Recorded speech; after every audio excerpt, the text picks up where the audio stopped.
جہنم ہی تھا، میں تو جاتا مجھے سرکار نے جانے نہ دیا۔ الحمدللہ رب العالمین والصلاة والسلام علی سید المرسلین، اما بعد فاعوذ باللہ من الشیطان الرجیم، بسم اللہ الرحمن الرحیم۔ پڑھیے الصلاۃ والسلام علیک یا رسول اللہ وعلی آلک واصحابک یا حبیب اللہ۔ الصلاۃ والسلام علیک یا نبی اللہ وعلی آلک واصحابک یا نور اللہ۔ میٹھے میٹھے اسلامی بھائیوں اور مدنی چینل کے ناظرین، اس وقت ہم جرمنی کے شہر فرینکفرٹ کے قریب اوفنباغ میں موجود ہیں۔ عاشقان رسول جمع ہیں، سنتوں بھرے اجتماع کا سلسلہ ہے۔ مختلف شعبۂ زندگی سے تعلق رکھنے والے اسلامی بھائی تشریف لائے ہیں، جن میں علماء کرام، بزنس کمیونٹی کے لوگ، اسٹوڈنٹس، بزنس کمیونٹی کے لوگ کے ساتھ ساتھ مختلف ڈپارٹمنٹ سے تعلق رکھنے والے۔ اللہ کریم آپ سب کا یہاں جمع ہونا اپنے دربار میں قبول فرمائے۔ یورپ کے مختلف ملکوں سے بھی اسلامی بھائی آئے ہیں، اللہ کریم آپ کا سفر کرنا اپنے دربار میں قبول فرمائے۔ بیان سے پہلے کچھ اچھی نیتیں کر لیتے ہیں۔ سرور کائنات صلی اللہ تعالی علیہ وسلم کا بڑا ہی پیارا فرمان، نیت المؤمن خیر من عملی۔ مومن کی نیت اس کے عمل سے بہتر ہوتی ہے۔ سب سے پہلے نیت کر لیجئے کہ اللہ عز و جل کی رضا پانے کے لیے، ثواب کمانے کے لیے اول تا آخر بیان میں شرکت کروں گا۔ گفتگو سے بچتے ہوئے، ادھر ادھر دیکھنے سے بچتے ہوئے، موبائل فون کے استعمال سے بچتے ہوئے توجہ کے ساتھ بیان سنوں گا، کیونکہ آپ کی توجہ جب بیان کی طرف رہے گی تو انشاءاللہ آپ جو آئے ہیں سیکھنے، وقت نکال کر آئے ہیں، تو انشاءاللہ کچھ ہم سب لے کر جائیں گے۔ درود پاک کے بے شمار فضائل و برکات ہیں، بہت ساری احادیث، بہت ساری روایات، بڑے خوبصورت واقعات فضائل درود میں ملتے ہیں، مگر ایک قرآن پاک کی جو آیت بڑے پیارے انداز میں، یوں سمجھیے اللہ تبارک و تعالیٰ نے درود پڑھنے کی جو ہمیں خوبصورت ترغیب قرآن دلاتا ہے۔ قرآن پاک میں چنانچہ ارشاد ہوتا ہے 22ویں پارے میں سورہ احزاب میں، ان اللہ وملائکتہ یصلون علی النبی یا ایہا الذین آمنوا صلوا علیہ وسلموا تسلیما، صلی اللہ علی النبی الامی وآلہ صلی اللہ علیہ وسلم، صلاۃ و سلام علیک یا سیدی یا رسول اللہ۔ اس آیت کا ترجمہ بڑا خوبصورت ہے۔ اعلیٰ حضرت مجدد دین و ملت، امام عشق و محبت، مولانا شاہ امام احمد رضا خان علیہ رحمت الرحمن بڑے پیارے انداز میں اس کا ترجمہ کرتے ہیں کہ بے شک اللہ اور اس کے فرشتے درود بھیجتے ہیں اس غیب بتانے والے نبی پر، اے ایمان والو تم بھی ان پر درود اور خوب سلام بھیجو۔ گویا ہمیں ترغیب دلائی جا رہی ہے۔ حافظ سخاوی رحمۃ اللہ تعالی علیہ نے فرمایا کہ درود شریف کی یہ آیت جو ہے، یہ آیت درود جو ہے، یہ مدنی ہے، اور اس میں اللہ تبارک و تعالی ہمیں یہ بتا رہا ہے، قرآن سکھا رہا ہے کہ نبی پاک علیہ السلام کا مرتبہ کیا ہے، اسٹیٹس کیا ہے، قدر و منزلت کیا ہے، کہ تمام ملائکہ مقربین اور خود رب عز و جل محبوب پاک علیہ السلام پر درود بھیج رہا ہے۔ علماء نے اس کی تطبیق کی، فرشتوں کا درود بھیجنا نبی پاک کے لیے دعا کرنا ہے، اور اللہ کا درود بھیجنا نبی پاک پر رحمتوں کا نزول فرمانا ہے۔ اچھا، اب اس میں جو تو کچھ عربی سمجھتے ہیں کہ اس میں اس آیت میں لفظ آیا یصلون۔ یصلون کے جو معنی ہیں یہ ہمیشگی پر دلالت کرتا ہے، کنٹینیو ورک پر، کنٹینیو ورب ہے یہ، یعنی کنٹینیو جو کوئی کام ہو رہا ہو اس پر یہ دلالت کرتا ہے۔ ایسا نہیں کہ اللہ اور اس کے فرشتے ایک بار درود بھیجتے ہیں یا سال میں کچھ بار بھیجتے ہیں، نہیں، یصلون کنٹینیو، ہمیشہ، مسلسل سرور کائنات علیہ السلام کی بارگاہ میں درود و سلام کے تحفے پیش ہو رہے ہیں۔ اچھا، اب دنیا میں بھی کسی سے پوچھ لیں کہ یار تمہیں ساری دنیا کی نعمتیں ایک طرف، اللہ کی ایک خاص رحمت تمہیں مل جائے تو کس کو پسند کرو گے؟ تو ایک رب کی خاص رحمت مل جائے تو وہی بڑی بات ہے، مگر ذرا سوچئے نبی پاک علیہ الصلوۃ والسلام کا مقام کیا ہوگا کہ اللہ عز و جل اور اس کے تمام فرشتے ہمیشہ یصلون کنٹینیوسلی سرکار علیہ الصلوۃ والسلام پر درود و سلام کے یوں سمجھیے کہ تحفے پہنچا رہے ہیں۔ اب میرے میٹھے اسلامی بھائیوں ذرا غور کیجئے، یہ جو درود پڑھنے کی آیت کا جو حکم ہے نا، یہ سن 2 ہجری میں نازل ہوا، اور بعض علماء فرماتے ہیں کہ یہ معراج کی رات یہ حکم نازل ہوا۔ اچھا میٹھے اسلامی بھائیوں، اب یہاں پر علامہ سخاوی کی ایک بات اور سن لیجئے۔ آپ فرماتے ہیں کہ بعض بزرگوں نے فرمایا کہ شعبان سرکار دو عالم صلی اللہ علیہ وسلم پر درود بھیجنے کا مہینہ ہے، کیونکہ نبی پاک علیہ الصلوۃ والسلام پر درود بھیجنے کی آیت جو ہے وہ اسی مہینے میں نازل ہوئی ہے، تو شعبان کے مہینہ بھی اس آیت کے بارے میں پتہ چلتا ہے۔ اب کچھ چونکہ فرشتوں کی بات ہوئی ہے، تو کبھی یہ سوچا کہ اللہ کے فرشتے ہیں کتنے؟ آج مردم شماری کے ذریعے، دنیا کی ہسٹری کے ذریعے پڑھیں، یا جو آج کل حساب کتاب ہو رہے ہیں، ورلڈ کی اسٹریٹجیز بنائی جا رہی ہیں، تو یہ تو پتہ چل جاتا ہے کہ انسان کتنے ہیں دنیا میں۔ اپروکسیمیٹلی جو بھی بتایا جاتا ہے 7 بلین 7 ارب انسان اس دنیا میں ہیں، لیکن اللہ کے فرشتے کتنے ہیں؟ قرآن کہتا ہے وَمَا يَعْلَمُ جُنُودَ رَبِّكَ إِلَّا هُ، اور تیرے رب کے لشکروں کو اس کے علاوہ کوئی نہیں جانتا، اللہ کے علاوہ کوئی نہیں جانتا، ملائکہ کی تعداد کو کوئی شمار نہیں کر سکتا۔ اتنی کیٹیگریز ہیں احادیث، مختلف حدیثوں سے جو ملائکہ کے مرتبے اور ملائکہ کی قسمیں بیان ہوئیں، ذرا وہ سنیے اور اپنے ایمان کو تازہ کیجئے۔ یاد رکھیے ہمارا ایمان ہے، ہم فرشتوں پر ایمان لائے ہیں کہ اللہ کے فرشتے ہیں، لیکن اس کی معلومات بھی تو ہونی چاہیے۔ تو آج کے بیان میں ایک ایسی یونیک معلومات، ایسی انٹرسٹنگ معلومات آپ کو ملنے جا رہی ہے، جو مدنی چینل کے ناظرین ہیں وہ بھی ہمارے ساتھ شامل ہو جائیں کہ اینجلز، اللہ کے فرشتے ہیں کتنے۔ یاد رکھیے حدیثوں سے جو قسمیں بیان ہوئیں، ملائکہ مقربین یہ پہلی کیٹیگری، حاملین عرش، عرش اٹھانے والے فرشتے، 7 آسمانوں میں رہنے والے اربوں سے زائد فرشتے، جنت کے پہرے دار، دوزخ کے داروغے، انسانوں کی حفاظت کرنے والے فرشتے ہیں، جیسا کہ اللہ تعالیٰ قرآن میں فرماتا ہے یحفظون من امر اللہ، اللہ کے حکم سے حفاظت کرنے والے، سمندروں پر مقرر فرشتے، پہاڑوں پر معمور فرشتے، بادلوں پر معمور فرشتے، بارشوں پر مقرر فرشتے، پیدا ہونے سے پہلے پیدا ہونے والوں کی شکلیں بنانے پر معمور فرشتے، جسموں میں روح پھونکنے والے، نباتات اگانے والے، ہواؤں کے چلانے والے، بادلوں کو چلانے والے، رسول اکرم صلی اللہ علیہ وسلم کے دربار میں ہمارے درود پہنچانے والے فرشتے، نماز جمعہ کے لیے آنے والوں کو لکھنے والے فرشتے، نمازیوں کی تلاوت پر آمین کہنے والے فرشتے، ربنا ولک الحمد کہنے والے فرشتے، نماز کے انتظار کرنے والوں کے لیے دعا کرنے والے فرشتے۔ یہ وہ فرشتوں کی کیٹیگریز ہیں جو مختلف حدیثوں میں میرے آقا علیہ الصلوۃ والسلام نے بیان کی، علماء نے اس کو ایکسٹریکٹ کیا، استنباط کیا اور ہمارے لیے پیش کیا۔ میٹھے اسلامی بھائیوں، حضرت علامہ سخاوی رحمۃ اللہ تعالی علیہ فرماتے ہیں، حدیث عائشہ رضی اللہ تعالی عنہا میں ہے کہ 7 آسمانوں میں ایک قدم، ایک بالشت اور ہتھیلی کی مقدار کوئی ایسی جگہ نہیں جہاں کوئی فرشتہ قیام، رکوع یا سجود میں نہ ہو، کوئی ایسی جگہ نہیں ہے، اتنے فرشتے ہیں۔ امام نبہانی سعادت الدارین میں لکھتے ہیں فرشتے اللہ کا سب سے بڑا لشکر ہیں۔ حدیث میں نبی پاک علیہ الصلوۃ والسلام نے فرمایا آسمان چرچرایا، اور اس کو چرچرانے کا حق ہے، کیونکہ قدم بھر بھی ایسی جگہ نہیں جہاں کوئی فرشتہ رکوع یا سجدے یا قیام میں نہ ہو۔ اتنے رب کے فرشتے ہیں۔ اور اب کیلکولیشن کی بات کریں، میتھمیٹکس کی بات کریں، تو ایک بڑی خوبصورت تفسیر علماء نے لکھی کہ بتایا جاتا ہے کہ انسان جنات کا 10واں حصہ ہے۔ تو اب اگر انسان جنات کا 10واں حصہ ہے، تو پھر اگر انسان دنیا میں 7 ارب ہیں، تو ایک موٹا حساب کرتے ہیں تو اس کا مطلب تقریباً 70 ارب جو ہے وہ جنات ہو گئے۔ ٹھیک ہے جناب، پھر فرمایا اور یہ جن اور انسان مل کر خشکی کے جانوروں کا 10واں حصہ ہے۔ اس خشکی پر جو جانور ہے نا، اس کا 1/10 ہیں انسان اور جنات مل جائیں، تو اگر 70 ارب جنات اور انسان ملا کر ہوتے ہیں تو اس کا مطلب 700 ارب، ذرا حساب میں ساتھ رہیے گا میرے، 700 ارب جو ہے وہ خشکی پر جانور موجود ہیں۔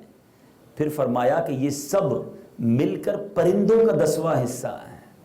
آپ نے دیکھا کتنے پرندے ہیں آسمانوں پر، تو یہ کتنے ہو گئے 7,000 ارب پرندے ہو گئے. اور آگے چلتے ہیں, فرمایا کہ یہ سب مل کر بحری جانوروں کا 10واں حصہ ہے. دنیا 2/3 تو پانی پر ہے نا. اور میں نے کتاب میں بھی پڑھا تھا کہ اگر اس پوری دنیا سے اناج ختم ہو جائے, کھانا پینا ختم ہو جائے, تو سمندر 100 سال تک اس پوری دنیا کو جو ہے وہ خوراک فراہم کر سکتا ہے. اس کے اندر اتنی غذائیت اور اتنی ساری چیزیں موجود ہیں. تو بہرحال یہ الگ مسئلہ ہے کہ مچھلی کے علاوہ کوئی اور جانور نہیں کھایا جا سکتا, لیکن یہ بحری جانور موجود ہیں. تو اب اگر 7,000 ارب پرندے تھے, 70,000 ارب جو ہیں وہ بن گئے سمندری جانور. پھر فرمایا کہ یہ سب ملا لیں تو یہ پہلے زمین پر مقرر فرشتوں کا 10واں حصہ ہے. اللہ نے جو زمین پر فرشتے مقرر کیے نا, صرف یہ اس کا 1/10 ہیں. تو اب شاید 7 لاکھ ارب بن گیا جو زمین پر صرف فرشتے ہیں. پھر فرمایا یہ سارے مل جائیں تو پہلے آسمان پر موجود فرشتوں کا 10واں حصہ ہے. اب تو میرا حساب بھی جواب دے رہا ہے, اب تو کیلکولیٹر کمپیوٹر ملٹیپلائی کرتے جائیں. پھر فرمایا یہ سارے مل جائیں تو دوسرے آسمان کے فرشتوں کا 10واں حصہ ہیں. بالکل اسی طرح یہ بڑھتے بڑھتے بڑھتے 7ویں آسمان تک پہنچتے ہیں. اور فرمایا یہ جب سارے کیلکولیٹ کر لو تو یہ سب کرسی کے فرشتوں کے مقابلے میں معمولی سی جماعت بنتی ہے. پھر فرمایا یہ سب عرش کے ایک پردے کے فرشتوں کا 10واں حصہ ہیں, اور عرش کے پردوں کی تعداد 6 لاکھ ہے. اٹ مینز انلمیٹڈ, کوئی گن ہی نہیں سکتا. اللہ کے فرشتے اتنے ہیں. اللہ کی رحمت دیکھو, اتنی بڑی مخلوق موجود ہے رب کے فرشتوں میں, اور یہ سارے نبی پاک پر درود پاک بھیج رہے ہیں.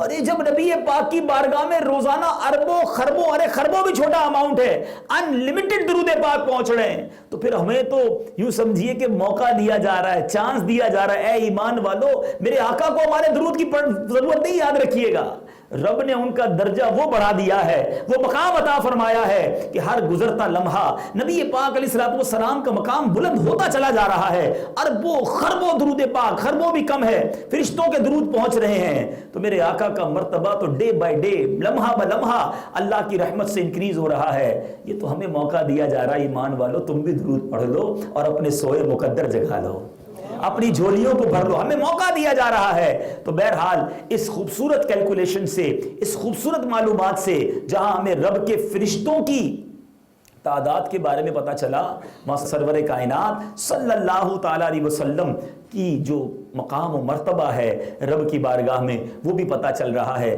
کیونکہ میرے آقا فرشتوں کے بھی آقا ہیں, میرے آقا انسانوں کے بھی آقا ہیں. نبی پاک علیہ الصلوۃ والسلام جنات کے لیے بھی رحمت للعالمین ہیں, کیونکہ میرے آقا تمام جہانوں کے لیے رحمت للعالمین ہیں. تو کیا بات ہے نبی پاک علیہ الصلوۃ والسلام کی. بہرحال میرے میٹھے اسلامی بھائیوں, اب چونکہ اس پوری کیلکولیشن میں اس خوبصورت روایتوں اور قرآن پاک کی آیات سے احساس ہو رہا ہوگا کہ درود پاک ایک کتنا پیارا عمل ہے جو دنیا میں ہو رہا ہے. لمحہ بہ لمحہ سرور کائنات علیہ الصلوۃ والسلام کے دربار میں درود و سلام کے گجرے پیش کیے جا رہے ہیں. تو کیوں نہ ہم بھی اس خوبصورت کام میں شامل ہو جائیں. اپنا معمول بنائیے کہ روزانہ کثرت کے ساتھ درود پاک پڑھیں گے. آئیے محبت کے ساتھ بآواز بلند درود پاک پڑھیں. صلو علی الحبیب صلی اللہ تعالی علی محمد صلی اللہ علیہ وسلم. اچھا, فرشتوں کی تعداد کو کیلکولیٹ کرنے کا ایک اور بڑا خوبصورت طریقہ, کیلکولیٹ تو نہیں ہو سکتی مگر ریئلائز کرنے کا, سمجھنے کا.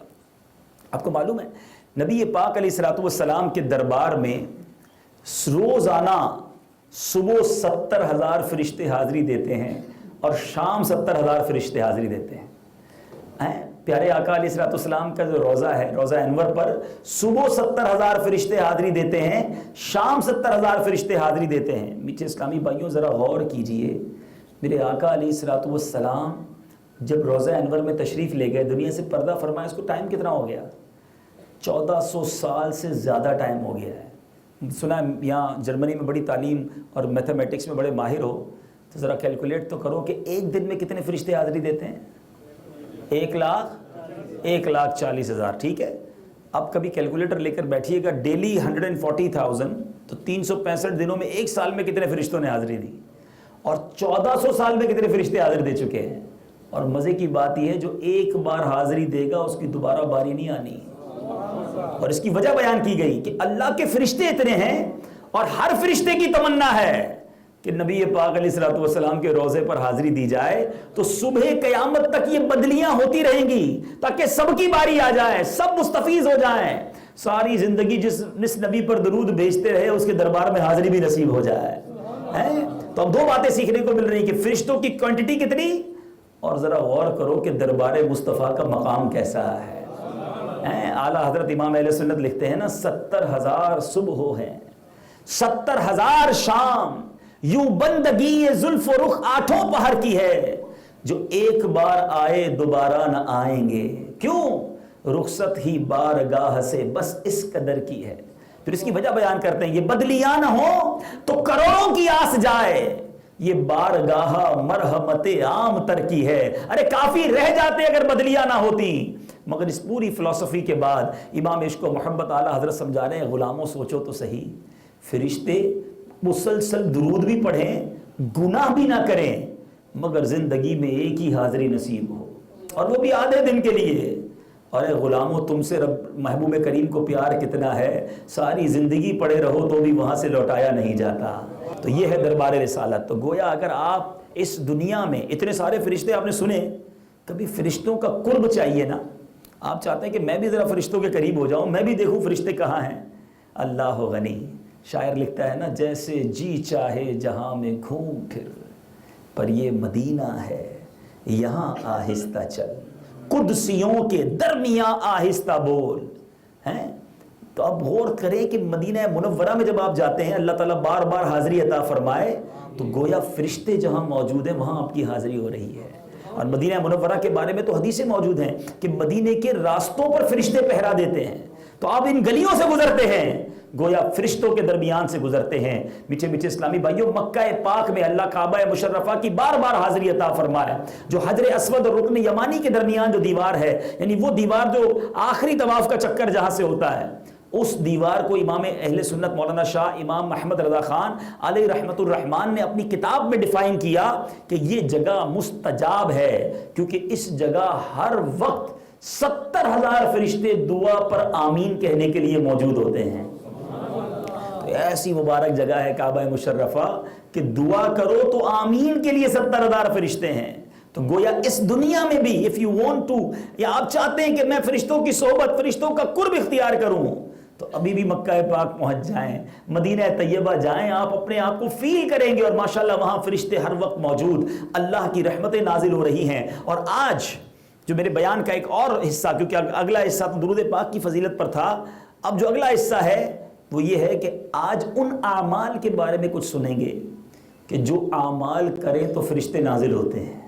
اگر آپ کمپنی چاہتے ہیں اینجلز کی, آپ چاہتے فرشتوں کا نزول آپ کے گھر میں ہو, آپ چاہتے فرشتوں کا ساتھ مجھے نصیب ہو, تو آج کچھ اعمال حدیثوں کے ذریعے سیکھتے ہیں کہ انسان دنیا میں رہ کر ایسے کون سے عمل کرے, ایسے کون سے انداز اختیار کرے کہ اسے فرشتوں کا ساتھ نصیب ہو جائے, فرشتے اس کے گھر میں یا اس کی آس پاس موجود رہیں. سبحان اللہ. میٹھے میٹھے اسلامی بھائیوں, ایک بڑا خوبصورت واقعہ, اور یہ واقعہ بخاری شریف میں موجود ہے. حضرت اسید رضی اللہ تعالیٰ عنہ صحابی تھے, حضرت اسید بن خدیر رضی اللہ تعالیٰ عنہ. آپ کا ایمان افروز واقعہ ہے کہ وہ رات کو سورہ بقرہ کی تلاوت کر رہے تھے, اپنے گھر میں سورہ بقرہ کی تلاوت کر رہے تھے. حدیث کا خلاصہ ہے, تو پاس ہی ان کا گھوڑا بندھا ہوا تھا, وہ جیسے ہی تلاوت کرتے گھوڑا اچھلنے لگتا, اور حضرت اسید خاموش ہو گئے, تو گھوڑا بھی پرسکون ہو گیا. دوبارہ انہوں نے پڑھنا کیا, دوبارہ گھوڑے نے اچھلنا شروع کیا, آپ خاموش ہوئے تو گھوڑا بھی خاموش ہو گیا. جب تھرڈ ٹائم ایسا ہوا تو ان کا بیٹا, جس کا نام تھا یحییٰ, وہ گھوڑے کے قریب تھا. ان کو ڈر لگا کہ یہ گھوڑا اچھل رہا ہے, کہیں بیٹے پر اس کا پیر نہ پڑ جائے. تو آپ نے تلاوت روکی, اور بچے کو جب اٹھایا تو باہر صحن میں تھا, جب اٹھایا تو آسمان کی طرف جب نگاہ گئی نا, تو انہوں نے بڑا عجیب منظر دیکھا کہ صاحبان کی طرح کوئی چیز انہیں دکھائی دے رہی تھی. رات کا وقت تھا, عجیب سے یہ جیسے فانوس لگے ہوئے, وہ تو اللہ جانتا ہے کیسا منظر ہوگا, لیکن عجیب سا ایک صاحبان, ایک فانوس, ایک خوبصورت منظر انہیں نظر آیا آسمان پہ, بڑا عجیب و غریب, پہلے کبھی نہیں دیکھا تھا. اب دیکھتے رہے, آہستہ آہستہ آہستہ وہ منظر آنکھوں سے اوجھل ہو گیا. صبح بارگاہ رسالت میں حاضر ہوئے, نبی پاک علیہ الصلوۃ والسلام کو یہ واقعہ بیان کیا, تو پیارے آقا نے کیا فرمایا, سنو. میرے آقا فرماتے, اے ابن حدیر, کتنا اچھا ہوتا اگر تو قرأت جاری رکھتا. یہ جملہ آپ نے 2 مرتبہ ارشاد فرمایا. حضرت اسید نے عرض کی, حضور مسئلہ یہ تھا کہ میں اس لیے خاموش ہو گیا, ڈر گیا کہ کہیں گھوڑا میرے بیٹے کو زخمی نہ کر دے. میں نے سر اٹھا کر دیکھا تو پھر وہ چراغ جیسے مجھے نظر آئے، لیکن اب وہ سائبان تو غائب ہو گیا۔ نبی پاک نے فرمایا اے اسید تم جانتے ہو وہ کیا تھا؟ عرض کی حضور نہیں۔ تو فرمایا وہ فرشتے تھے جو تمہاری آواز سن کر نزدیک آ گئے تھے۔ اگر تم قرآن کی تلاوت جاری رکھتے تو صبح ان فرشتوں کو دوسرے لوگ بھی دیکھ لیتے اور وہ ان کی نظروں سے پوشیدہ نہ ہوتے۔ پتہ چلا کہ قرآن پاک کی تلاوت وہ خاص عمل ہے کہ اگر آپ وہ تلاوت کریں تو فرشتے نازل ہوتے ہیں، فرشتوں کا قرب نصیب ہوتا ہے۔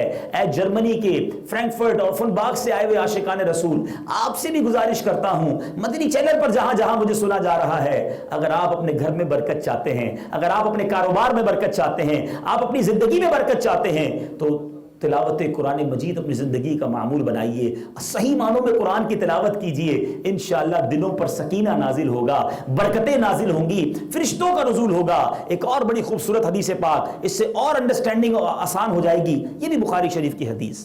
حضرت ابو ہریرہ رضی اللہ تعالیٰ عنہ راوی ہیں، کہتے ہیں کہ نبی پاک علیہ الصلوۃ والسلام نے زکوٰۃ کے مال کی حفاظت رمضان میں میرے سپرد کی، تو میں خدمت میں لگ گیا۔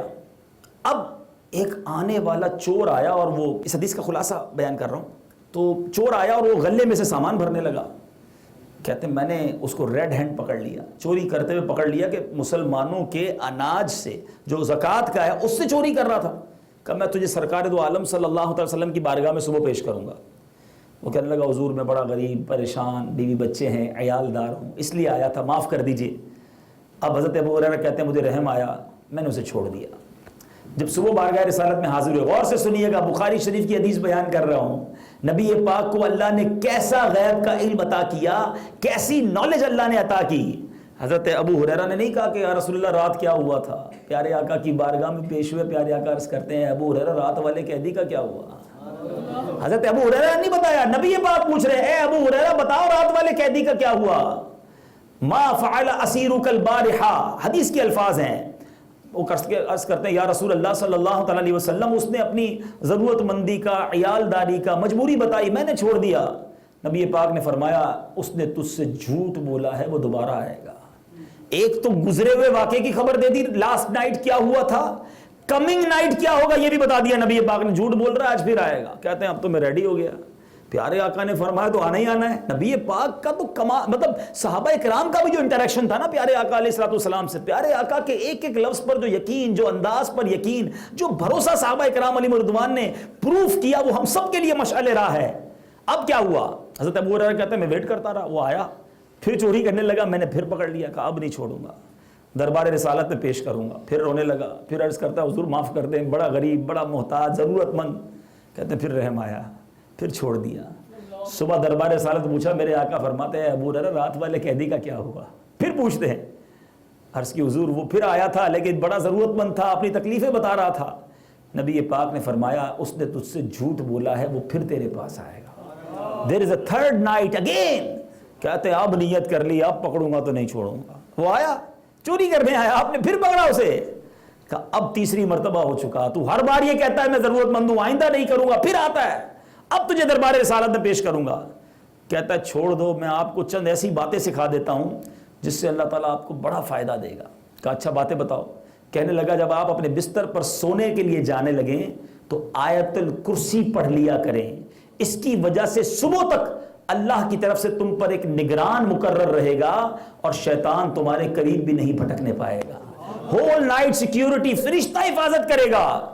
چنانچہ انہوں نے چھوڑ دیا، کہ اچھی بات سکھا دی۔ سرکار دو عالم صلی اللہ علیہ وسلم کے دربار میں پھر پہنچ گئے۔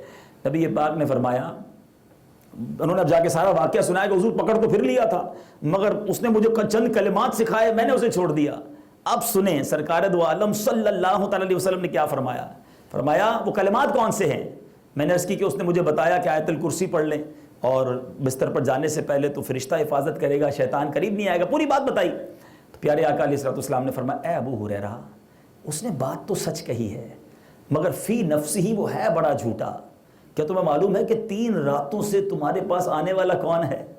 حضرت ابو ہریرہ کہتے ہیں نہیں یا رسول اللہ صلی اللہ علیہ وسلم۔ فرمایا وہ شیطان تھا، شیطان تمہارے پاس 3 راتوں سے آ رہا تھا۔ نبی پاک کو معلوم تھا مگر جو اس نے بات کہی ہے نا وہ بات ٹھیک تھی۔ تو اس پوری حدیث سے 2-3 باتیں سیکھنے کو مل رہی ہیں۔ ایک، سرکار دو عالم صلی اللہ علیہ وسلم کے پاس نالج کیسی تھی، علم کیسا تھا، اللہ کی عطا سے کیسا علم غیب تھا. ارے اعلیٰ حضرت اس مسئلے کو بڑے پیارے انداز میں ایک ہی شعر میں سولو کر دیتے ہیں، کنفیوژن ختم کر دیتے ہیں. اعلیٰ حضرت لکھتے ہیں اور کوئی غیب کیا تم سے نہا ہو بھلا. نہا کہتے چھپنا. یا رسول اللہ اور کوئی غیب کیا آپ سے کیا چھپ سکتا ہے، اور کوئی غیب کیا تم سے نہا ہو بھلا، جب نہ خدا ہی چھپا تم پہ کروڑوں درود. ساری دنیا میں، ساری کائنات میں اللہ تبارک و تعالیٰ کو اگر کسی نے دیکھا ہے تمام انسانوں میں، وہ فقط نبی پاک علیہ السلام کی ذات ہے، جنہوں نے پیارے اللہ عز و جل کو اپنی آنکھوں سے دیکھا. تو اعظم الغیب تو رب خود ہوا نا، کہ اللہ تعالیٰ کو اور کسی نے نہیں دیکھا. تو جب رب ہی نبی پاک علیہ السلام کے سامنے نہ چھپا، رب نے خود اپنا دیدار کرا دیا، تو اور کون سا غیب باقی بچتا ہے. تو بہرحال ایک بات تو یہ سیکھنے کو ملی. اور دوسری بات جو ہمارے آج کے بیان کا ٹاپک ہے کہ وہ عمل جو فرشتوں کا ساتھ دیتا ہے، وہ عمل جو فرشتوں کی برکتیں ہمیں دیتا ہے، وہ کیا ہے؟ سوتے وقت آیت الکرسی پڑھے ہیں، اور تاکہ ساری رات فرشتہ ساتھ رہے، شیطان کے واروں سے بندہ بچا رہے. تو بات وہی آ گئی، تلاوت، اللہ کا ذکر. لیکن ہم بدقسمتی سے کتنے دور ہیں. آج ہماری راتیں کیسے ہوتی ہیں، ہمارا سوتے وقت حال کیا ہوتا ہے؟ فلمیں دیکھتے ہوئے. اچھا پہلے فلمیں دیکھتے تھے لوگ، اب فلمیں ڈرامے چھوڑی تو موبائل ہاتھ میں ہوتا ہے، اب کمپیوٹر ہاتھ میں ہوتا ہے، اب اس کے جناب پتہ نہیں کیا کیا دیکھ رہے ہوتے ہیں. ارے سوچو یار، موت، نیند جو ہے نا بیسیکلی یہ ایک طرح کی موت ہے.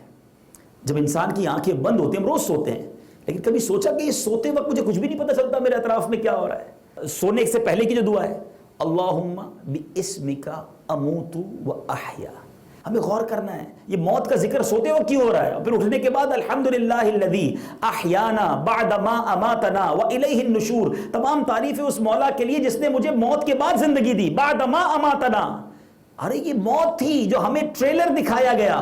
روزانہ میں اور آپ موت کا مزہ گویا قریب سے چکھ کر آتے ہیں، پہلے جاتے ہیں پھر آتے ہیں، اللہ پھر جگاتا ہے. لیکن ایک نیند ایسی سونا ہے کہ پھر جاگے گا نہیں.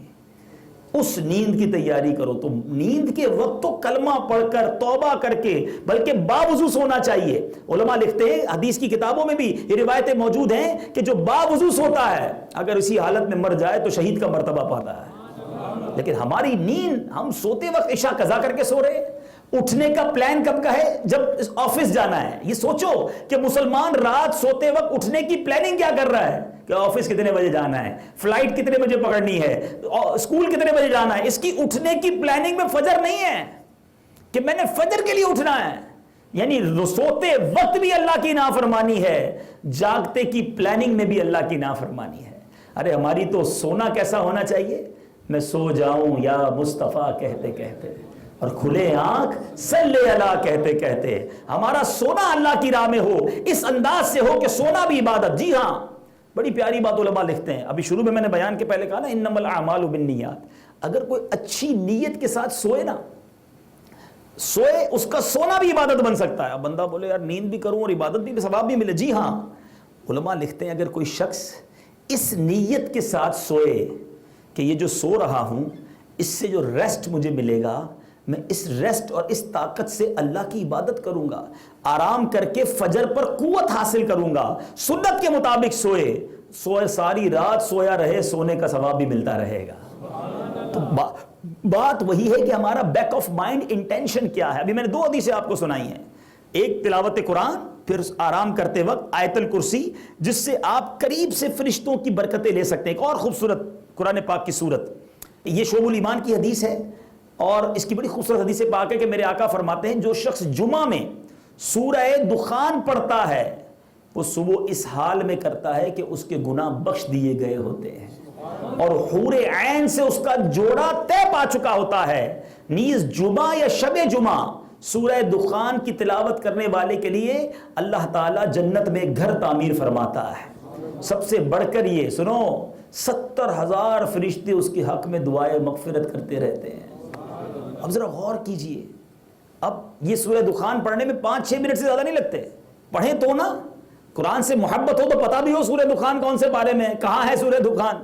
لیکن اللہ کرے کہ ہمارا قرآن سے ایسا انٹریکشن ہو جائے. اب بندہ کہے کہ میں سورہ دخان پڑھوں اور 70,000 فرشتے دعائے استغفار کریں، دعائے مغفرت کریں، تو اور کیا چاہیے مجھے.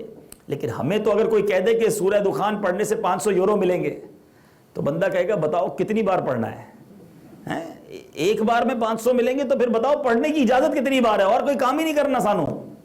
تو اپنے آپ سے پوچھیں کہ دنیا کا نفع ہو تو ہم سارے کاموں کے لیے تیار, اور یہاں فرشتوں کی دعائیں مل رہی ہیں, جنت میں گھر مل رہا ہے, حور عین سے نکاح ہو رہا ہے. مگر آج بدقسمتی ہے میٹھے اسلامی بھائیوں, بہت بڑی تعداد, یا مجھے بہت سارے اسٹوڈنٹس بھی نظر آ رہے ہیں, معاشرے کے مختلف فیلڈز کے اسلامی بھائی بیٹھے ہیں. میں آپ سب سے کوسچن کرتا ہوں, بڑی بڑی ڈگری ہولڈرز بیٹھے ہیں, لیکن کیا قرآن ہمیں صحیح پڑھنے آتا ہے, صحیح پروناؤنسیشن کے ساتھ؟ آپ نے یہاں آ کر جرمن سیکھ لی, میرے نزدیک شاید دنیا کی مشکل ترین زبانوں میں سے ایک زبان ہے. کوئی جرمن سامنے آ کر 4 جملے بولے مجھے تو کچھ بھی سمجھ نہیں آتا, اتنی مشکل.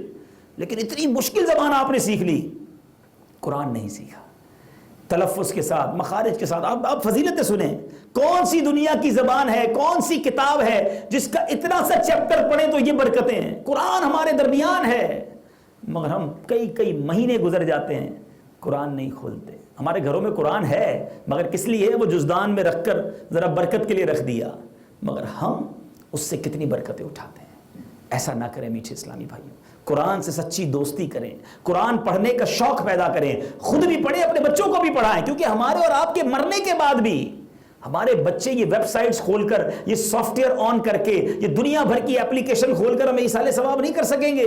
ہم کہتے ہیں میرا بچہ بڑا زبردست کمپیوٹر چلانا جانتا ہے, ارے سافٹ ویئر انجینئر بن گیا, میرا جب بھی موبائل خراب ہوتا ہے اس کو دیتا ہوں یوں ٹھیک کر دیتا ہے. یہ سارے سافٹ ویئر کو سکھا دیا, اپنے بچے کو قرآن سکھایا, اپنے بچے کو کچھ علم دین پڑھایا, کچھ اسلامی تاریخ کے بارے میں اسے بتایا. آج حال یہ ہے, اے میرے میٹھے اسلامی بھائیوں جو یہاں اور یورپ, امریکہ اور ویسٹرن ورلڈ میں بالخصوص مجھے سن رہے ہیں, اپنے آپ سے پوچھیں, بلکہ ہو سکے نا ایک چھوٹا سا سروے, آپ کے گھر پہ بہت سارے آتے ہوتے ہیں, میں آپ کو ایک مدنی سروے کروانا چاہتا ہوں. کبھی بیٹھے اپنی فیملی کے ساتھ, سب کو ایک کاپی دے دیں, 5-6 صفحات ہوں اس میں, اور سب کے ہاتھ میں پین دے دیں, اور سب کو کہیں کہ پہلے صفحے پر آپ لکھیں کہ آپ کو کتنے اداکار, گلوکار, شو بز کے لوگوں کے نام آتے ہیں. تو شاید ایک صفحہ کم پڑ جائے گا, بہت سارے صفحے بھر دیں گے. پھر کہنا بیٹا لکھو کتنے سپورٹس مین کے نام بتائیں, کرکٹر, فٹ بالر, کھلاڑیوں کے نام لکھو, نہ جانے اس کے بھی کتنے وہ صفحے بھر دیں گے. پھر کہنا کہ بتاؤ کتنے سیاست دانوں کے نام پتہ ہیں, دنیا کے لیڈرز کے نام پتہ ہیں, ذرا وہ لکھو, تو وہ بھی کئی نام لکھ دیں گے. پھر پوچھنا بیٹا بتاؤ کتنے نبیوں کے نام پتہ ہے. اگلے صفحے پر کہنا لکھو کتنے صحابہ کے نام پتہ ہیں. اس کے بعد والے صفحے پر کہنا لکھو بیٹا کتنے اولیاء کے نام پتہ ہیں. یہ 6-7 صفحات کے بعد آپ کو پکچر سامنے آئے گی کہ میں کدھر جا رہا ہوں, میں نے اپنی فیملی کی کیا تربیت کی ہے, میں مسلمان ہوں, مجھے مرنا ہے, اور مرنے کے بعد بہترین جو ثواب جاریہ والے کام ہے نا وہ اچھی اولاد ہے. اعمال نامہ تو ڈسکنٹینیو ہو جائے گا نا, میں تو نیکی نہیں کر سکوں گا. اب 3 ہی چیزیں ہیں حدیث پاک میں, بندے کے مرنے کے بعد اس کا نامہ اعمال منقطع ہو جاتا ہے. خلاصہ حدیث یہ ہے کہ 3 کام ہیں جو مرنے کے بعد بھی کنٹینیو رہتے ہیں. اس میں پہلا صدقہ جاریہ, کوئی ایسا کام کر جائے انسان, جو مسجد بناتے ہیں, جو نیکی کا کام کرتے ہیں, بہت اچھی بات ہے, مرنے کے بعد وہ ثواب ان کے لیے جاری رہتا ہے. دوسرا فرمایا علم, یہ علماء جو کتابیں چھوڑ جاتے ہیں, شاگرد چھوڑ جاتے ہیں, آفرین ہیں ان پر, کتنا بڑا ان کا یہ کام ہوا کرتا ہے. اور تیسرا جو ہر ہم میں سے موجود بندہ کر سکتا ہے, اچھی اولاد, نیک اولاد جو باپ کے مرنے کے بعد اس کے لیے دعا کرے, اس کے لیے ثواب پہنچائے. سوچو کیا ایسی اولاد ہم نے تیار کی ہے؟ بلکہ جن اسلامی بھائیوں کی شادی نہیں ہوئی نا, جو نوجوان ہیں, میں ان کو ایک مدنی پھول دینا چاہتا ہوں. کل ایک نوجوان مجھ سے ملے اور وہ سوال کر رہے تھے کہ ہماری جو ہے وہ ریلیشن شپ کیسی ہونی چاہیے, شادی کے لیے کیا خیال کرنا چاہیے, کیسی فیملی دیکھنی چاہیے. میں نے ان کو ایک بات بتائی جو میں نے کتاب میں پڑھی تھی, کہ وہ مرد جس کی ابھی شادی نہیں ہوئی, اس پر اس کی آنے والی اولاد کا ایک حق ہے. اٹس امیزنگ کہ ابھی شادی نہیں ہوئی اور اولاد کا حق ہے. جی, کتابوں میں لکھا کہ اس آنے والی اولاد کے لیے اچھی ماں تلاش کرے. شادی کرتے وقت بندہ تو اپنے ہی مطلب دیکھ رہا ہوتا ہے نا, مجھے اچھی لگی بس ٹھیک ہے, کافی ہے. ارے یہ کل تمہارے بچوں کی ماں بنے گی، کیا اچھی تربیت کرے گی، انہیں ایمانیات سکھائے گی، انہیں دین سکھائے گی، یا جناب اس کے بعد تمہارے بچے تمہاری نافرمان، اللہ کے بھی نافرمان، اسلام سے بھی دور، دین سے بھی دور، بعض اوقات تو ایمان سے دور ہوتے ہوئے دیکھا گیا، کیونکہ بیوی تلاش کرتے ہوئے یہ کون دیکھتا ہے، ہمارا تو کانسیپٹ ہی کچھ اور ہے۔ نہیں میرے میٹھے اسلامی بھائیوں، یہاں میں ان بزرگوں سے بھی گزارش کروں گا کہ اپنی اولاد کی شادی کرتے وقت یہ ضرور دیکھیں کہ آپ اپنے بیٹے کے لیے کون سی لڑکی تلاش کر رہے ہیں۔ حدیث پاک کا خلاصہ ہے 4 چیزوں کی وجہ سے عورت سے شادی کی جاتی ہے، اس کی خوبصورتی کی وجہ سے، اس کے مال کی وجہ سے، اس کے خاندان کی وجہ سے، اور اس کی دینداری کی وجہ سے۔ دیندار عورت سے شادی کرو، یعنی باقی 3 چیزوں سے زیادہ پریورٹی دیندار کو دی جانی چاہیے۔ ادھر شکل و صورت دیکھ لی کافی ہے، ہمیں پسند آ گئی ٹھیک ہے، ارے پسند تو آ گئی لیکن یہ پسند چند دنوں چند مہینوں تک رہے گی، اس کے بعد زندگی کو نبھانا ہے، اب ایک فیملی سسٹم کو چلانا ہے، بچوں کی پرورش کرنی ہے اور ان بچوں کو دین سکھانا ہے، ورنہ ایسا نہ ہو کہ مرنے کے بعد والد کا جنازہ تو پڑھا ہو مگر بچوں کو بھی جنازہ پڑھنے نہ آتا ہو۔ یہ اولاد کس کام کی؟ بالکل اسی طرح جو بچیوں کی لیے رشتہ تلاش کر رہے ہیں ان کو بھی میں ایک انڈیکیشن دینا چاہتا ہوں۔ نارملی ہمارے کیا دیکھنا ہوتا ہے لڑکا تلاش کرتے وقت کہ لڑکا جناب کماتا کتنا ہے، دکھتا کیسا ہے، پیپر کون سے ہیں، ڈاکیومنٹ پکے ہیں نہیں ہیں، پاسپورٹ ہے کہ نہیں ہے، 3-4 چیزیں دیکھ لیں۔ ارے یہ دیکھا کہ نماز پڑھتا ہے کہ نہیں پڑھتا، حرام کماتا ہے کہ حلال کماتا ہے۔ کبھی یہ سوچا کہ جس بچے کے ہاتھ میں، جس لڑکے کے ہاتھ میں اپنی بیٹی دے رہا ہوں، کل اس کی بچے پیدا ہونے ہیں، اس کو خوراک کون سی کھلائے گا اس کا شوہر، حلال یا حرام؟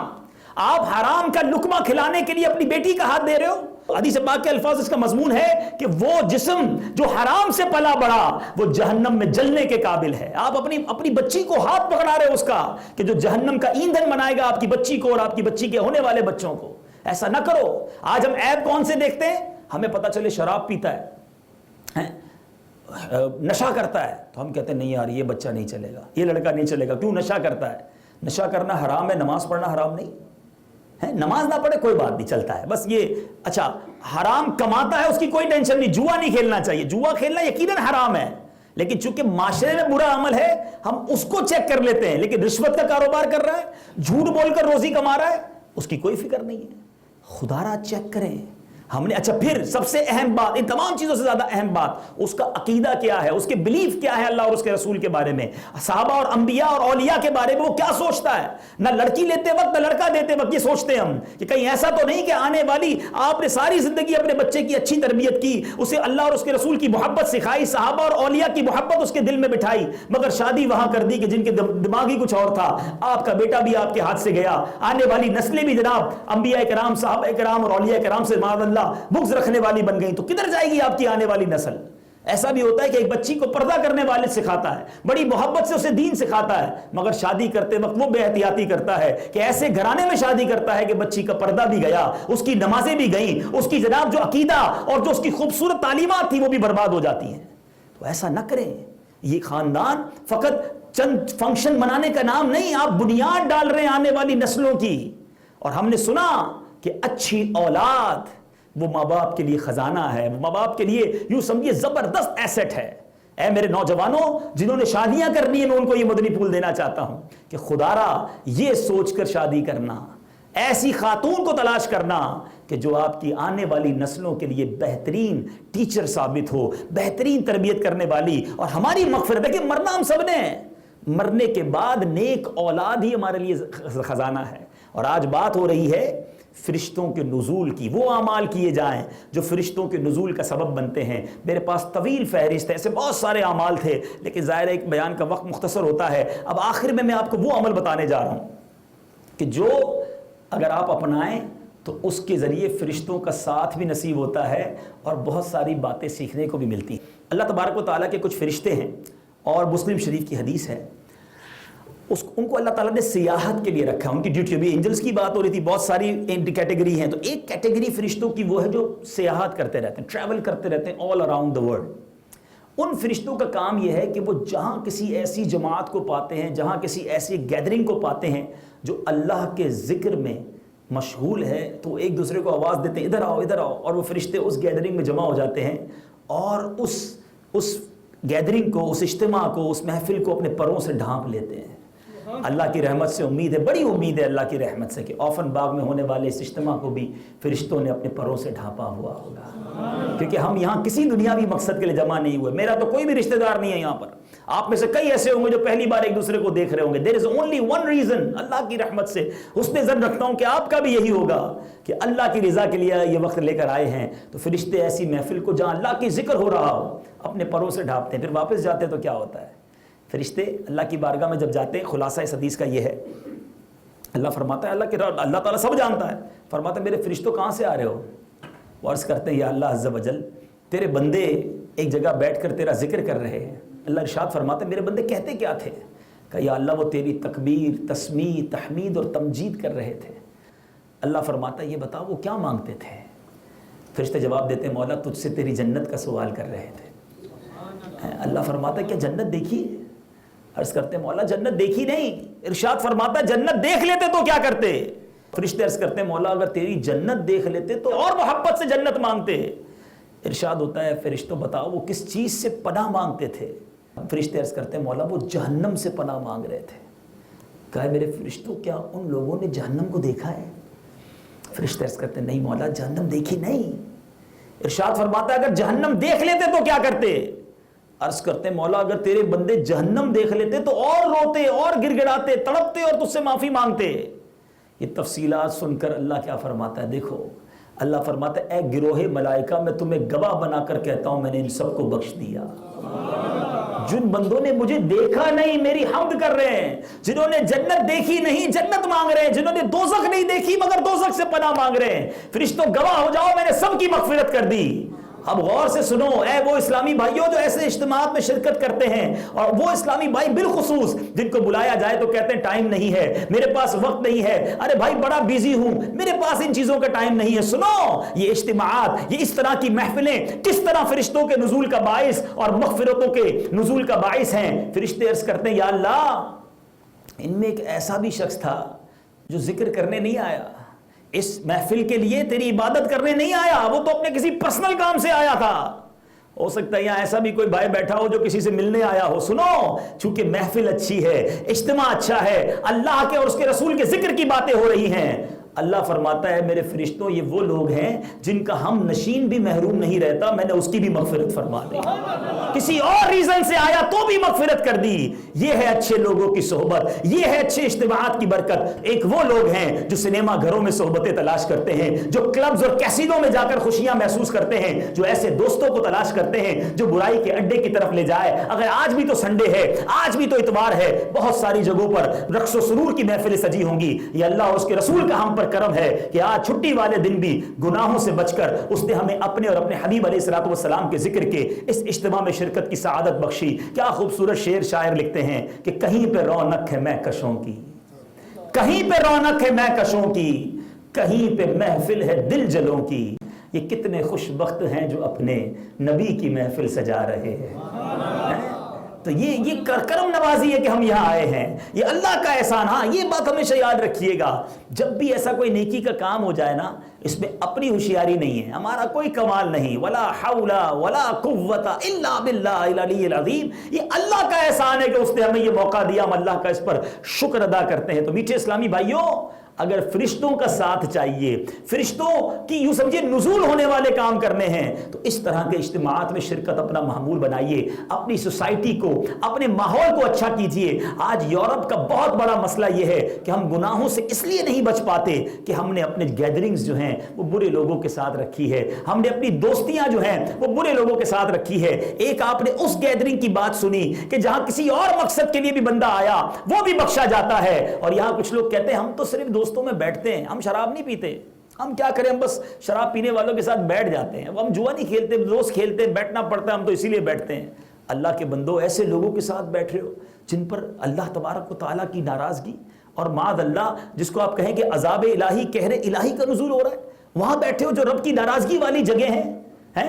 اگر کوئی شخص کہے کہ جناب میں برابر بلڈنگ میں آگ لگتی ہے تو علاقہ محلہ چھوڑ کے چلے جاتے ہیں, اسی بلڈنگ میں جا کے رہتے ہیں. بندہ کہتا ہے خالی کر دو, ابھی پہلے فلور پہ آگ لگی ہے, پھر دوسرے تیسرے پہ بھی لگ سکتی ہے, دوسرے والا بیٹھا نہیں رہتا میں کیا کروں نیچے لگی ہے نا, نہیں, فوراً خالی کرتا ہے. تو آپ آگ سے دور بھاگتے ہیں اور جہنم کی آگ کے قریب میں بیٹھ کے کہتے ہیں میں نہیں کرتا. ارے ان لوگوں پر برسنے والی منوست میں کہیں ہم بھی برباد نہ ہو جائیں. پنجابی شاعر، بہت سارے پنجابی ہیں، چلے آپ کی دل جوئی کی نیت بھی کر لوں. پنجابی شاعر بڑی پیاری یہ بات بڑی پتے سے سمجھاتے ہیں. کہتے ہیں بھلے بندے دی صحبت یاروں جویں دکان اتاراں سودا بھاوے لئیے نہ لئیے بلے آن ہزاراں. کہتے ہیں عطر والے کی جو اچھا آدمی ہے نا، نیک آدمی ہے، اس کی صحبت ایسی ہے جیسے عطر والے کی دکان. آپ عطر والے کی دکان پہ جائیں، پرفیوم شاپ پہ جائیں، پیسے خرچ کریں نہ کریں خوشبو پھر بھی مل جاتی ہے. تھوڑا بہت تو ٹیسٹ بھی لگا دیتا ہے، ٹیسٹر بھی لگا دیتا ہے، بعد میں بندہ سونگتا رہتا ہے بڑی اچھی خوشبو ہے، پیسے بھی نہیں لگے پھر بھی فائدہ ہو گیا. یہ ہے بھلا بندہ، یہ ہے نیک ماحول. جو آئے ہوئے ہیں کچھ نہ کچھ لے کر ہی جاؤ گے. اور جو کہتے ہیں میں تو صرف بیٹھتا ہوں برے دوستوں میں، وہ کہتے ہیں برے بندے دی صحبت یاروں جویں دکان لوہاراں کپڑے پاوے کنج کنج پئیے چنگا پین ہزاراں. لوہار کی دکان دیکھیے، بھٹی، یہ برے بندے کی مثال دی کہ اس کی دکان پہ چلے جائیں نا، کچھ بھی کپڑے بچاتے رہیں، گھر آئیں گے تو 2-3 سوراخ نظر آئیں گے کہ چنگاریوں نے سوراخ کر دیا. تو جو ان برے دوستوں میں بیٹھتا ہے اس کے دل میں سوراخ، اس کے اعمال میں سوراخ، اس کے عقیدے میں سوراخ، اس کے دماغ میں سوراخ. وہ عجیب عجیب باتیں سوچ رہا ہوتا ہے، عجیب عجیب سوال کرتے ہیں ہم سے آ کے لوگ، یار یہ ہوگا کیا ہوگا. کدھر بیٹھتے ہو بھائی، یہ کدھر سے سیکھ کر آئے؟ یہ ان دوستوں کی صحبت کا نتیجہ ہے جو آپ کے ذہنوں میں عجیب و غریب خیالات ڈالتے رہتے ہیں، بری باتیں ڈالتے رہتے ہیں. تو ہم بھلے، ہمارے دوست بھلے، ہم اپنے نیک ماحول کے ساتھ کیوں نہ رہیں. تو بہرحال میٹھے اسلامی بھائیوں، اگر آپ چاہتے ہیں کہ فرشتوں کا ساتھ ملے تو اچھے ماحول کو اپنائیے، تلاوت قرآن کو اپنائیے، درود پاک کو اپنائیے، سبحان اللہ، اور اللہ کے ذکر کی محفلوں میں آتے رہیے. اور آخر میں ان 2-3 اعمال کے بارے میں بھی بتا دوں کہ جو اعمال کرنے سے فرشتے دور ہو جاتے ہیں. یعنی کچھ بدنصیب تو وہ ہیں ایسے عمل نہیں کرتے جس سے فرشتے نازل ہوں، مگر وہ عمل بڑی تیزی سے کرتے ہیں جس سے فرشتے دور ہو جائیں. پھر کہتے ہیں سانو ٹینشن بہت ہے. ذرا غور کریں نا کہ ہم نے وہ عمل کیے ہیں کہ جن سے خود فرشتے دور ہو گئے. میں آپ کو 2-3 حدیثیں سناتا ہوں. نبی پاک علیہ الصلوۃ والسلام فرماتے ہیں کہ اس گھر میں فرشتے داخل نہیں ہوتے جس میں کتا ہو، نہ اس گھر میں جہاں جاندار کی تصویر ہو. تو گھر کے اندر اب تو عجیب و غریب ماحول ہے، بستر پہ کتے کو سلاتے ہیں. گھر کے باہر علماء نے کچھ وجوہات کی بنا پر چوکیداری وغیرہ کے لیے اجازت دی، مگر وہ گھر کے باہر. مگر اب تو سنا ہے کہ اس کا بیڈ بھی الگ ہوتا ہے، اس کا باتھ روم بھی الگ ہوتا ہے، بندہ کھانا بعد میں کھاتا ہے، پہلے کتے کو کھلا رہا ہوتا ہے. تو حدیث میں جب منع کیا گیا کہ رحمت کے فرشتے نہیں آتے تو ہمیں اس سے احتیاط کرنی ہے. پھر دوسری بات، جاندار کی تصویر، یہ بڑا پرابلم ہے. آپ بھائی جس کے آفس میں جاؤ اس نے پہلے 25 تصویریں لگائی ہوتی ہیں کہ کون کون میرے آفس میں آیا، کسی کے ساتھ ہاتھ ملا کر تصویر، کسی کے ساتھ کھڑے ہو کے تصویر. تو تصویر کا جو فتویٰ ہے دارالفتہ اہل سنت کا کہ فوٹو جب تک کمپیوٹر میں ہے، ڈیجیٹل فارم میں ہے، چاہے آپ کے ٹیبلٹ پی سی میں ہے، موبائل میں ہے، کمپیوٹر میں، جب تک تو ٹھیک ہے، لیکن اس کا پرنٹ نکال کر رکھنا یہ ناجائز، حرام، اور یہ رحمت کے فرشتوں کو بھی دور کرتا ہے. یہاں تک کہ اپنے پیر صاحب کی تصویر بھی آپ اپنے گھر میں نہیں لگا سکتے، آویزہ نہیں کر سکتے. اپنے والد کی تصویر لوگ لگاتے ہیں، بلکہ کچھ وہ لوگ ہیں جن کی پتہ نہیں غیرت کہاں مر جاتی ہے کہ اپنی اور اپنی بیوی کی تصویر لگا کے رکھتے ہیں. کسی کے آفس میں جائیں، گھر میں جائیں، اور تصویر بھی اس دن والی جس دن شادی ہوئی تھی، دنیا کو دکھاتے دیکھو میری بیوی کیسی لگ رہی ہے. ارے کدھر گئی تمہاری غیرت؟ اپنی گھر کی عورت کو اس طرح سب کے سامنے تماشا بنایا. تو یہ نہ کرے. اچھا یہ وبا اب اور کیا پھیلی کہ اب پہلے تو یہ گھر میں تصویریں ہوتی تھی، اب آ گیا سوشل میڈیا. جدھر گئے، جس دعوت میں گئے، اپنے پیج پہ اپنی فیملی کی تصویریں شیئر کر رہے ہیں. اللہ کے بندوں کچھ حیا کرو. یہ عورت ویسی چھپانے کی چیز، اور ہم اپنے گھر کی عورتوں کی تصویر خود ہی اپنے ساتھ شیئر کر رہے ہوتے ہیں. یہ نہ کریں، یہ گناہ جاریہ ہے. تو اس پر احتیاط. اور بالخصوص جو تصویریں، کیونکہ ٹاپک میرا یہ ہے کہ اس گھر میں رحمت کے فرشتے نہیں آتے کہ جس گھر میں تصویریں آویزاں. کچھ لوگوں نے تو عجیب، کبھی کبھی کسی مسلمان کے گھر میں جائے حیرت ہوتی ہے کہ مسلمان کا گھر ہے، غیر مسلم کا عجیب عجیب بت لگائے ہوئے ہیں، کبھی کسی جانور کو سجا کے لگایا ہوا ہے. ایسا نہ کریں. تو یہ اس سے آپ خود اپنے گھر پر رحمت کے فرشتوں کا داخلہ بند کر رہے ہیں. جائیے گا آج گھر جا کر اور سروے کیجئے گا اپنے گھر میں کہ کہیں کوئی ایسی تصویر تو نہیں لگی ہوئی، اس کو نکال دیں تاکہ رحمت کے فرشتے آئیں، بیماریاں دور ہوں، میرے گھر سے پرابلمز دور ہوں، اور میرے گھر میں رحمتوں کا نزول ہو. اور ایک اور بات، ایک وہ عمل جو بڑی کثرت سے ہو رہا ہے، اور وہ یہ ہے کہ حدیث پاک کا خلاصہ ہے کہ جب بندہ جھوٹ بولتا ہے تو اس کی جھوٹ کی بدبو سے فرشتہ 1 میل دور ہو جاتا ہے. اب بتائیے کون سا، یعنی پہلے تو یہ سنا تھا کہ لوگ کبھی کبھی جھوٹ بولتے ہیں، ابھی تو ایسا لگتا ہے کبھی کبھی سچ بولتے ہیں. ہر بات میں جھوٹ، ہر بات میں جھوٹ. اچھا جھوٹے لطیفے سنانے ہیں, دوستوں کو خوش کرنے کے لیے جھوٹ بولنا ہے, نہ کرو ایسا. سچے آقا کے غلام ہو, سچے بن کر رہو. سچی بات سکھاتے یہ ہیں, سیدھی راہ چلاتے یہ ہیں, نبی پاک سچے, اور ہم ان کے غلام ہو کر معاذ اللہ جھوٹ بولے. تو جھوٹ بولنے سے بھی فرشتے دور ہوتے ہیں. اور بات چلی ہے جھوٹ کی, تو بڑے دردناک پہلو کی طرف مجھے بتایا بھی گیا, اس لیے میں اس موضوع کو 1-2 منٹ میں کمپلیٹ کرتا ہوں. اور بالخصوص یہ یورپ, امریکہ, اس وقت اگر UK میں بھی مجھے عاشقان رسول سن رہے ہیں, اور اس پیغام کو بھی پہنچائیں آگے کہ آج ویزا لینے کے لیے, اپنے ڈاکیومنٹس بنانے کے لیے, آپ کسی ملک میں سیٹل ڈاؤن ہونے کے لیے لوگ فارم کے اوپر اپنے آپ کو معاذ اللہ غیر مسلم ظاہر کرتے ہیں. میں فلاں فرقے سے تعلق رکھتا ہوں, میں فلاں فرقے والا ہوں, جو کہ اسلام میں نہیں ہے, تاکہ مجھے کسی جگہ پولیٹیکل ایزائلم مل جائے, مجھے جناب سیاسی پناہ مل جائے. یاد رکھیں میں آپ کو شرعی مسئلہ بتا رہا ہوں, اور ایک بات مجھے امید ہے آپ کو پتا ہوگی, لیکن میں آپ کو مزید تاکید کے لیے سمجھا دوں. ساری دنیا کی نعمتیں ایک طرف اور ایمان ایک طرف. ایمان نہیں تو کچھ بھی نہیں ہے.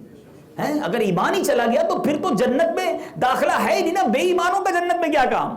گناہگار کتنا ہی بندہ کیوں نہ ہو, اگر ایمان ساتھ ہے اور ایمان لے کر قبر میں چلا گیا تو اللہ کی رحمت سے ضرور کرم ہوگا. اور اگر گناہوں کی سزا بھی ملی تو اس کے بعد بھی ہمیشہ ہمیشہ کے لیے جو جنت ہے نا, وہ مسلمانوں ہی کے لیے ہے. تو ایمان سے بڑھ کر کچھ نہیں. اگر کوئی غیر مسلم بے ایمان ہے اور اربوں پتی ہے, اس کے پاس ایمان نہیں نا, اور اس کے مقابلے میں ایک ایمان والا غریب ہے, وہ بڑا امیر ہے. کہ میں بڑا امیر و کبیر ہوں, شہ دو جہاں کا اسیر ہوں. پیارے آقا کے غلام میں بڑے امیر ہیں ہم. تو ایمان بہت ضروری ہے. تو اب سنیے, میں شرعی مسئلہ بیان کرنے جا رہا ہوں. جو شخص یہ کہے کہ اگر میرا فلاں کام نہ ہوا تو میں کافر ہو جاؤں گا, یہ مذاق مذاق میں بھی جملے کہتے ہیں نا, وہ شخص یہ کہتے ہی کافر ہو گیا, کیونکہ ارادہ کفر ہے, اور ارادہ کفر بھی کفر ہے. کفر کیا نہیں, فقط ارادہ کیا نا کہ میں معاذ اللہ یہ ہو جاؤں گا, فلاں مذہب اختیار کر لوں گا, یہ سوچتے ہی, یہ ارادہ کرتے ہی وہ کفر میں چلا گیا. تو ایسے خیالات اور ایسی باتیں بھی نہیں کرنا چاہیے. سوال کیا گیا کہ مسلمان ایجنٹ نے کسی مسلمان کو ویزا فارم پر اپنے آپ کو غیر مسلم کسی مذہب کا لکھنے کے لیے کہا تو کیا حکم ہے؟ فرمایا مشورہ دینے والے ایجنٹ کا ایسا مشورہ دینا بھی کفر ہے. کسی کو کفر کا مشورہ دینا, اگر کوئی میرا ایسا بھائی بیٹھا ہے جو ایجنٹ کا کام کرتے ہیں, خدارا اپنے ایمان کی فکر کرو, کبھی ایسا مشورہ نہ دینا. وہ تو کرے نہ کرے, تمہارا مشورہ دینا بھی کفر ہو جائے گا. اور میٹھے اسلامی بھائیوں, دوسرا جس کو مشورہ دیا گیا اس کو یہ مسترد کرنا, اس کو ڈینائی کرنا اس پر لازم ہے. فتاوی عالمگیری میں ہے, دوسرے کو کافر ہونے کا حکم یا مشورہ دینے والے پر حکم کفر ہے. خواہ جس کو حکم یا مشورہ دیا گیا ہو وہ کفر کرے یا نہ کرے, وہ کرے یا نہ کرے, مشورہ دینے والے پر حکم کفر لگ جائے گا. تو اس سے بچنا ہے. اسی طرح بعض لوگ جو میں نے شروع میں کہا کہ اپنے آپ کو سیٹل ڈاؤن کرنے کے لیے, ویزا فارم پر رقم بچانے کے لیے یا جلدی پروسیس ہو جائے, اپنے آپ کو کوئی اور مذہب کا لکھتے ہیں. سنیے, اس کے بارے میں فرمایا کہ اس پر بھی حکم کفر ہے. بلکہ کہا میں یہ ہو جاؤں گا, معاذ اللہ کو کہ میں غیر مسلم ہو جاؤں گا, یہ کہنے والے کے بارے میں بھی اعلیٰ حضرت فرماتے ہیں عزم کفر, یعنی کافر ہونے کا ارادہ کرنا, یہ بھی کفر ہے. اللہ تعالیٰ مجھے اور آپ کو اپنے ایمان کی فکر نصیب فرمائے. ہمیں اس کی احتیاط بھی کرنی ہے, اور دوسروں تک یہ میسج بھی پہنچانا ہے کہ کہیں ایسا نہ ہو کہ چند منٹوں کی غلطی ایمان سے خارج کر دے اور ایمان چلا گیا تو کچھ نہیں بچے گا. لیکن یہ سب پتہ کیوں ہوتا ہے؟ علم دین سے دوری کی وجہ سے, اچھے ماحول سے دوری کی وجہ سے. میں دوبارہ دعوت دیتا ہوں, اے جرمنی میں رہنے والوں, آپ کے پاس دعوت اسلامی ہے. ہم نے بہت آگے جانا ہے. ابھی ہم یہ سمجھیے بہت پیچھے ہیں, دین کا کام ابھی بہت کرنا باقی ہے. ہمیں ہمارے امیر اہل سنت نے بہت بڑا طویل مقصد دیا ہے. آئیے مل کر دہراتے ہیں. ہمارا مدنی مقصد کیا ہے؟ مجھے اپنی اور ساری دنیا کے لوگوں کی اصلاح کی کوشش کرنی ہے انشاءاللہ عز و جل. اب ساری دنیا کے لوگوں کی اصلاح کی کوشش کرنی ہے تو کچھ کرنا پڑے گا نا. اپنی بھی اصلاح کرنی ہے اور ساری دنیا کے لوگوں کی اصلاح کرنی ہے. آئیے دعوت اسلامی کے دست و بازو بنے.